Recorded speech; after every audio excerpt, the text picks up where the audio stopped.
Okay, let's get into it and break this solo down. This is a 36 bar solo. It's 3 rounds of a full 12 bar blues in the key of A, okay?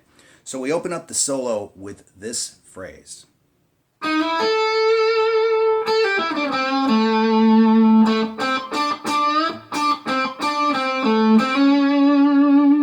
So let's talk about that a little bit.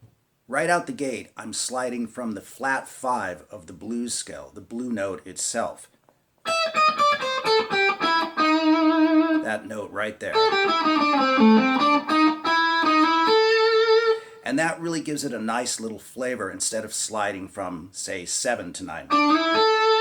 Right? It doesn't have quite the same edge. And that's something worth mentioning because leading off of the flat 5 of the blues scale can be really effective.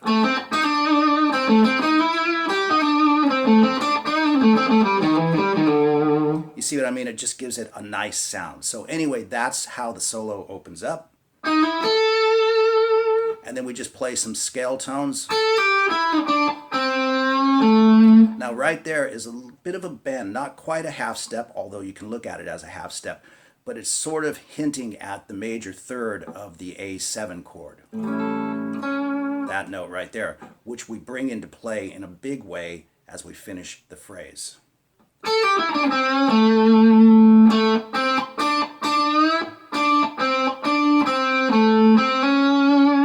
Right there, and that's a really cool thing to get into your playing.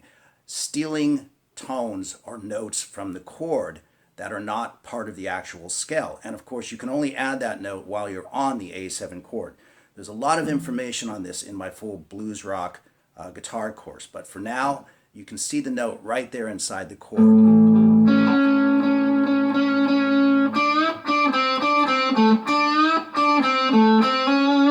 So that's a nice thing to add to your playing. And then the next phrase is played like so. Now that phrase is based on the D9 chord, the second chord in the blues progression. And what I'm using there is something that I call a chord scale. And again, you'll find a lot of information in my full blues rock guitar course on this. But for now, it's based on this. 3rd fret on the A string to the 5th fret. Then on the D string, 4, 5, 6, 7.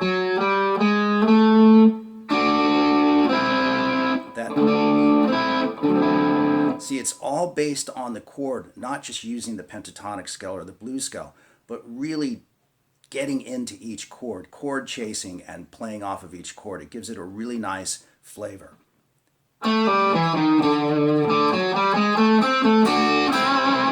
And then the next phrase is simply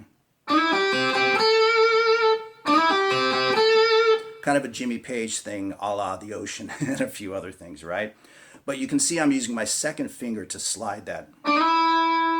And then bar at the 8th fret across the B string and the E string. Back to the 10th fret on the A string.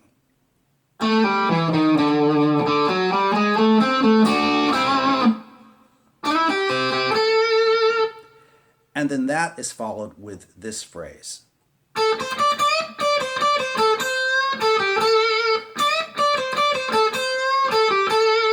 So you can see pretty easily on the tab what I'm playing. Let me play it nice and slow, but I want to talk about this for a moment.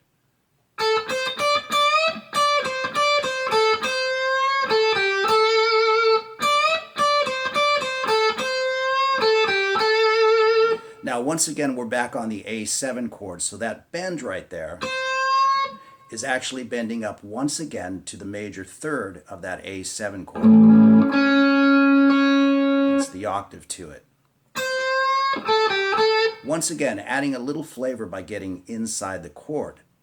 But the other thing I want to mention about this is playing a phrase more than once. This is sort of a Jeff Beck thing, and it's one of the things I love about his playing. He'll play a phrase, leave a little space, and play it again, which causes the listener to kind of latch on to it. It starts to sound compositional or like a melody. Or sometimes Jeff will play it in 2 different octaves, like maybe he'll go.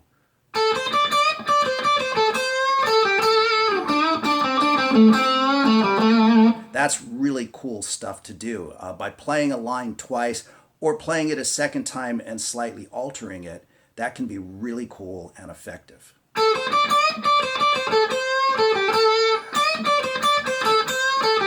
You know, just change the rhythm, the phrasing, or whatever, and that can sound really cool as well.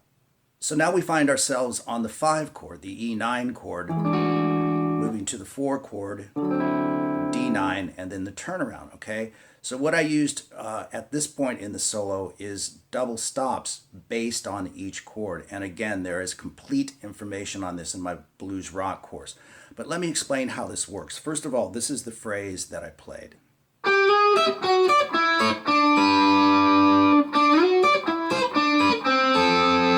And again, I'm chord chasing right there. So basically how you can look at these is, let's say you have an A7 chord, since we are familiar with that. Take that second finger, and that, once again, that's that major third of the chord, right? And then place your first finger on the first fret, or excuse me, on the first string on the 5th fret.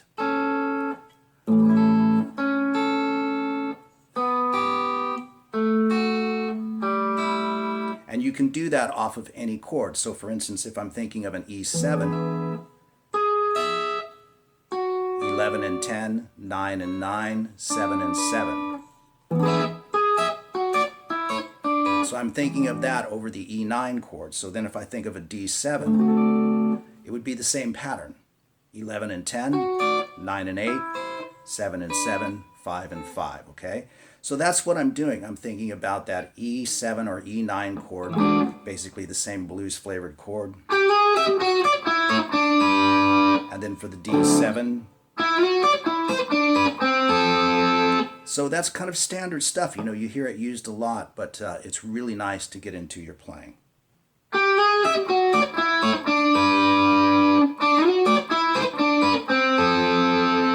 And then I simply played a pretty basic turnaround.